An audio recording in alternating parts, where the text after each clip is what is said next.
and welcome back. It is Monday, October the 20th for us doing this recording. Remember, we're in the Southern Hemisphere, so we're slightly ahead, but this is the AI advantage. And this week we've got so much community feedback in the WhatsApp group. It is amazing. And so we're going to share a bunch of those stories, but our focus today is very much on how do you personally use AI to add, is it a layer of automation into our lives, right? Yeah, we've talked about personal automation being something that AI can help us enable, but maybe before we jump into that, it's worth getting your hot take on automation in general, because I've got my take where it feels like everyone is screaming about, like, I've got this agent, I've got an army of agents to work for me, everything in my life is automated. And to me, it sounds like a bit of vaporware, a bit of like overhyping certain things. So today, I'm really excited to look at these examples of how people are using AI to help them practically in their lives, I suppose. But what do you think about the commentary around automation? Yeah, very, very cool, very cool. I think that right now we're in agent slop land where everyone's got their agent tools. And when I look at any of the agent tools in the market, where it doesn't matter, you name the company that's providing them, it seems that they require me to do a whole bunch of work to save myself a whole bunch of time. And I'm like, hang on a second. For me, that just doesn't resonate. The whole idea is it should save me time, and that's the time to set it up as well. And so I think that we're still in the hype phase of automation and agents and what agents can do for us. Yes, there's some edge use cases that are proving it in a commercial sense. But once again, there's so much work to be done before you get a usable, repeatable output. And that is I suppose, right now, I'm like, there's a lot more work that needs to be done in agent land to get to that point of what I think true agent or agentic-based support from AI, driving real value. And let me give you how I see it. If I want an agent built, I would hope that through a series of conversations with an AI, that it would build me, actually not just conversations, but observations. It would be able to build me an AI that was robust, secure, and met my needs. And I think RPA, robotic process automation, is part of making that work. And what part is it? It's the record function. For AI to observe what I'm doing on my computer, for example, let's use the desktop experience, and sees me, let's say it recorded the entire day of what I did. And then at the end of the day, it said, hey, listen, I noticed that you do a bunch of this stuff. In fact, if I look back over time, you repeat this over and over again. And I've created a way to help speed this up for you. Not me going and telling it to, but it's created a way that says, hey, let me run it past you. Let me give you a demo. Let me give you a show and tell. You can tell me where you'd like it tweaked, etc. And game on. And we iteratively build out based on the real stuff I do every day, how I handle email, how I handle scheduling, how I handle productive work, right? When I'm really in my, my focused time blocks of a day, how could it improve? And I'm wanting it to be this, alongside helper that's always looking at how it can make my life more friction-free from the drudge work. And that's what I'm looking for from an automation tool. It reminds me of, it's Meredith Whittaker, who's the CEO of Signal. And she talks about agents and the way that people are talking about them and using them, and kind of highlights that in order for agents to do exactly what you described, that requires you to give over a lot of control and insight into your personal world. She's saying, like, thinking about like being able to spend money on your behalf if you provide credit card details and things like that. And I love hearing that balance or that thought of how we think about trust and how we think about what systems do we trust with this information. And at the same time as going, let's be experimenting so that we can be moving forward and getting the benefits. There's a really great, you talked about edge case, right? Specific cases. There's one in New Zealand called Pam.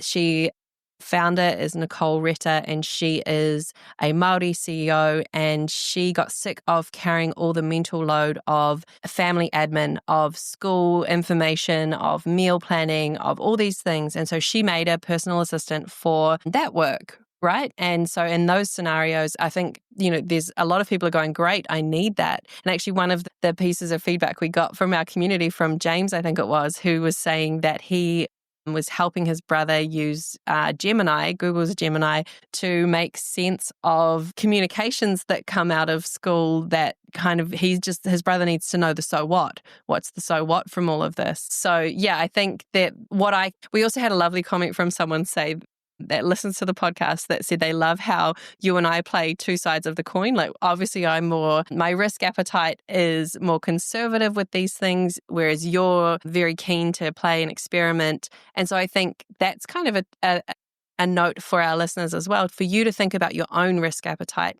And as long as you're conscious and aware of the choices you're making, I think it's sort of, if you're happy to take the risk, go for it, and then see what your experiments result in deliver. Yeah, that's fair. That's fair.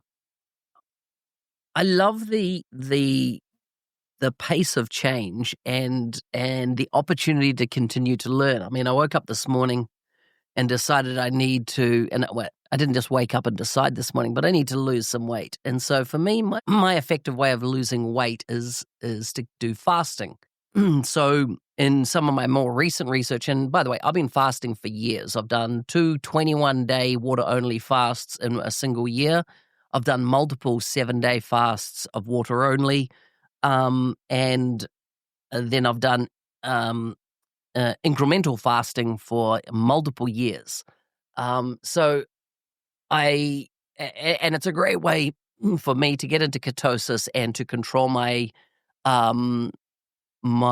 blood sugar spikes that I get. And of course, it has a real positive effect. Anyhow, I was just like, I opened up an app that I've used for ages. It was called Zero. And when I went to set my custom routine for this time, it just kept crashing and crashing and crashing. And this is, right now it's 9 a.m. in the morning or a bit after, and we've dropped our kids off at daycare. But this morning I built an app that allows me to carry out my fasting, as in what basically tailored to me.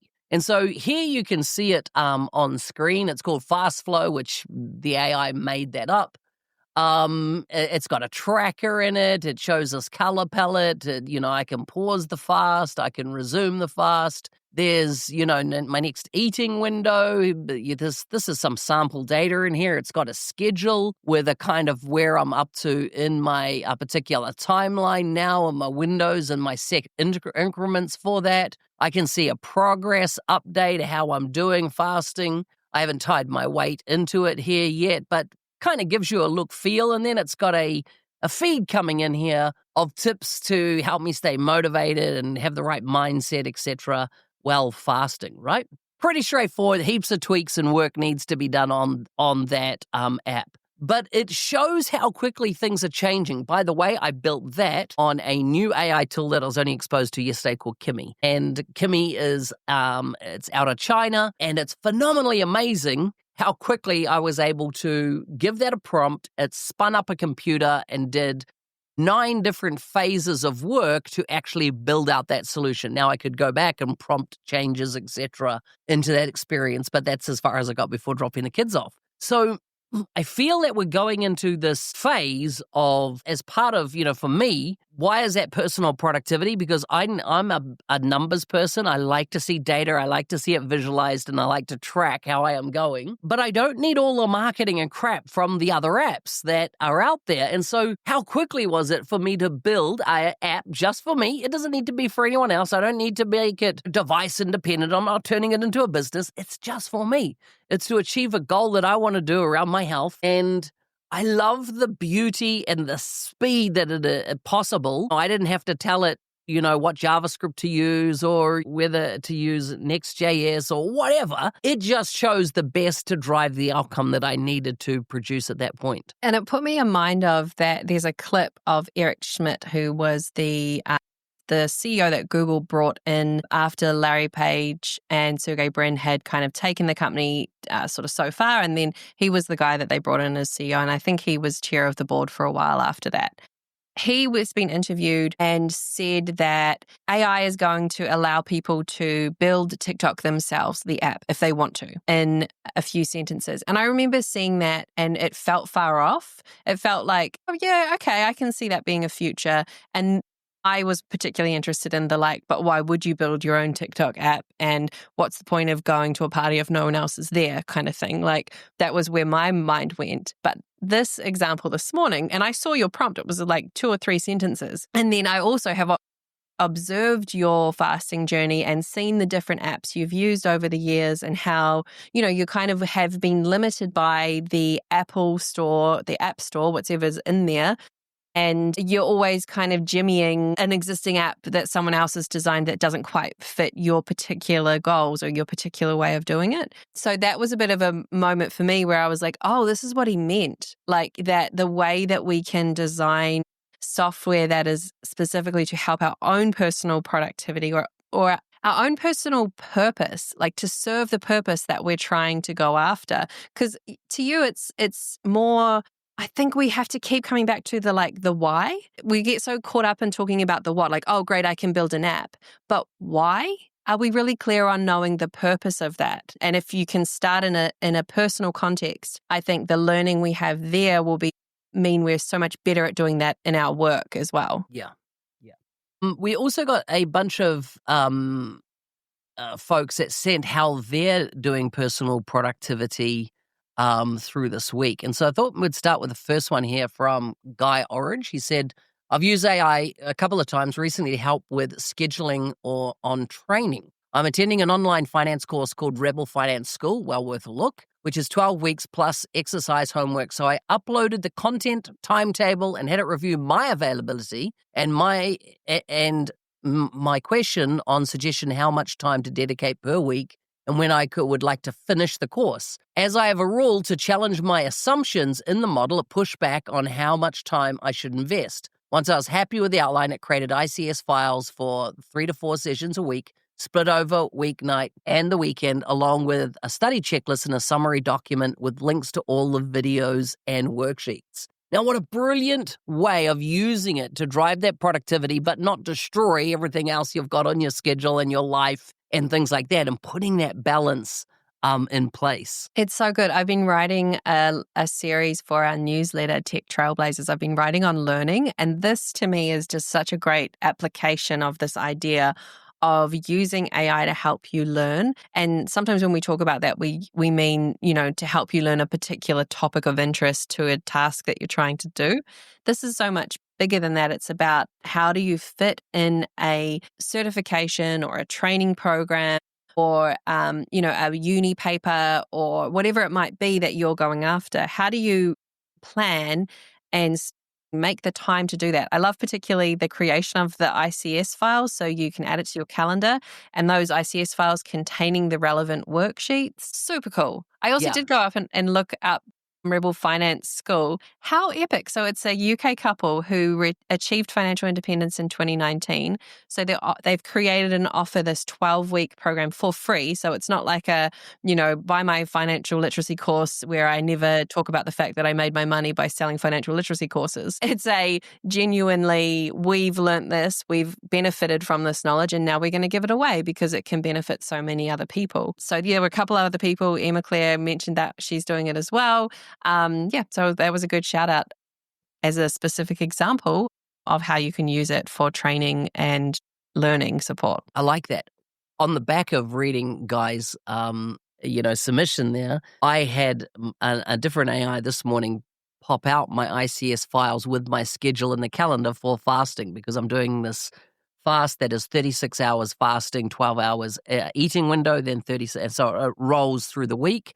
And I optimized it to as much time as in my sleep zone. So it starts at 9 p.m. at night and it finishes at 9 a.m. in the morning, 36 hours later, to try and get my eating windows in the daylight hours and my sleeping windows maximizing those fasting windows. Just why don't we make it as easy as possible? And so I exported the ICS files just like he suggested and what he did and imported them into my calendar. Another great one that we had came in this scenario for a one-off purchase, something that you wouldn't necessarily do very often. It came from James Sloan. It says here, I summarize searching for camper vans. He's based in the UK with OpenAI. 5 minutes to set up a process that scrapes all the different vendor sites and looks for specific van configurations we were after.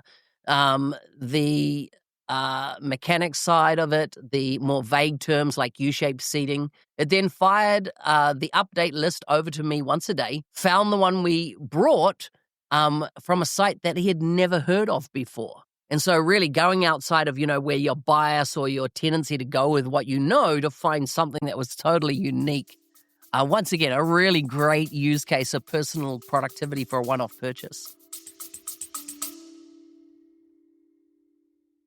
Rolling out Microsoft 365 Copilot licenses isn't enough. You need an adoption plan to get people using it well. In our new book, published by Microsoft, we offer a practical guide to successful Copilot adoption. Many leaders believe in the why of Copilot and AI, but they need guidance on how, from practical frameworks to enabling champions and measuring impact. Get your copy of Microsoft 365 Copilot adoption now from Amazon or find a link in the show notes. Think that this specific phrasing like the U-shaped seating, the jargon, the category-specific knowledge is such a great use case for AI generally, because it's almost like anytime you did this, you would have to learn a whole new language or a whole new vocabulary, and you wouldn't even necessarily be aware of what those things are. So starting with using its broad knowledge to extend your knowledge on a particular subject, I love. And then I love the aggregation element of it because it reminded me of when I was working at Google, one of the clients I worked with was a company called Online Republic. They're a Kiwi company that were in the business of aggregating information on the internet. So they had, the sites that were that were localized to different geographies that would aggregate motorhome hires. So if you want to go and drive from Seattle through to California, which is a really popular tourist drive, you could go to their site and they would aggregate sort of across all the different bespoke motorhome companies so that you could get the best deal. That's essentially what James has asked OpenAI to do in this purchasing cycle, right? But it was wild to me because that business, Online Republic, they created so much value in being that aggregator that they were actually bought for $85 million by Webjet. So this idea that we've had these software companies, these web experiences that have, over the years created so much value by bringing that information together in a new way, that now the next step is we're able to be really custom and specific to me and exactly what I'm looking for in the space of a few sentences is just kind of mind-blowing. But I also thought, again, putting on my cybersecurity, personal security information, I love James's example because a camper van purchase for me, even at my sort of conservative risk of the information I share, I'm looking at that going, I don't really mind if OpenAI or whatever other service you might be using knows that I'm looking for a camper van because it's a kind of one-off purchase that I can then evaluate. The benefit to me of getting access to that aggregated information far exceeds any sort of risk of sharing that I'm going to be a camper van owner and that I'm open to buying a camper van. I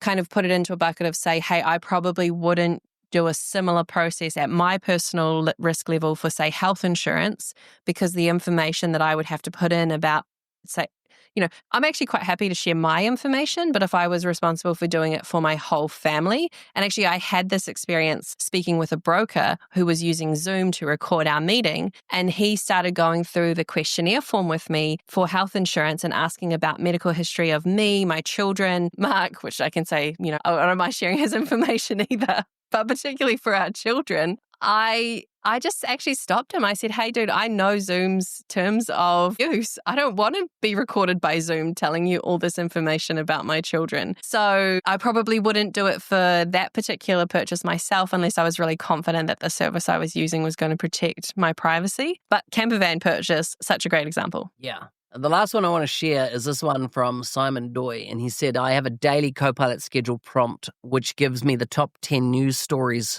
top 10 business stories from the US, UK, and the top 20 tech stories.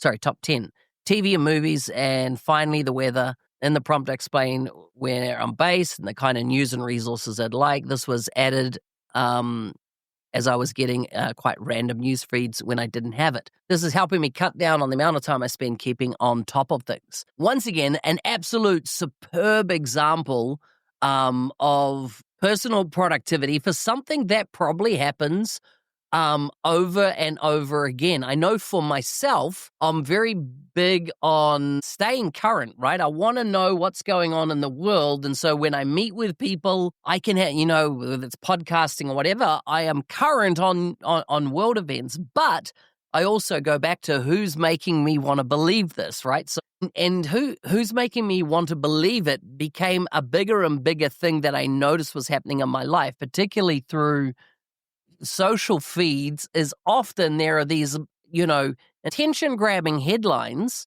but they were not entering other news cycles. And so I like what Simon's done here. He needs that information, and it's something I've done myself. Here I have got a pro version of Perplexity, and it says your daily top 20 global AI news. Now, if I go down here and have a look, you will see, why haven't I got any notifications here? Let me just refresh. There they are. So you can see I've got a range of scheduled searches that happen for me every 24 hours. So here's the list. So 4 hours ago, it runs at 5 a.m. my time. I have one that says, it's consulting and big tech AI research. Are there any new white papers? And in the audience list I have behind this, McKinsey, it is all the big players, IBM, Accenture, PwC, etc., that have big research divisions that are feeding into this, things like Gartner. Then I've got one here, my Daily Intelligence Age AI Brief. So the Intelligence Age AI Brief, if I jump in here, now we're just coming off a weekend, so I've got to tell it if there's nothing in the last 24 hours, just say nothing, right? Just don't have me wander through rubbish. Make sure, and I've got a whole bunch. If I go into, the settings of any of these, you'll see here my prompt, how I specify it, the frequency, the mapping, the kind of headings that I wanted it to be put under, and then what to include and the format and things like that. And so I have it for my world news feed, but I also have it for what I call non-Western news feed, because I feel that, once again, our Western news is particularly skewed to the propaganda of the West. And so what I wanted to do is stop just listening to, what we're fed in the West. And so now I get a Russian news feed. I get a China news feed. And then all the other smaller across Arabic nations and things like that in my news feed, because I don't want to be sold a line of what people want me to believe. I want to hear more broadly. And so some of the, ones that there are known propaganda. And I find it's funny. In the West, we go, hey, this news agency is a propaganda agency for Russia, for example. And yet we don't call out that CNN, Fox News, and all the other ones that they're perhaps propaganda agencies for other government interests. And so what I want to do is, and I have it mark if it's known as it's coming from a known propaganda source, but then is it being triangulated in its reference? And it actually puts that to me in the prompt. The other one is, particularly around flood, earthquake, fire risk, all those type of things, it tells me it marks it up as the impact it could have on me personally. So I've got a whole bunch of rules around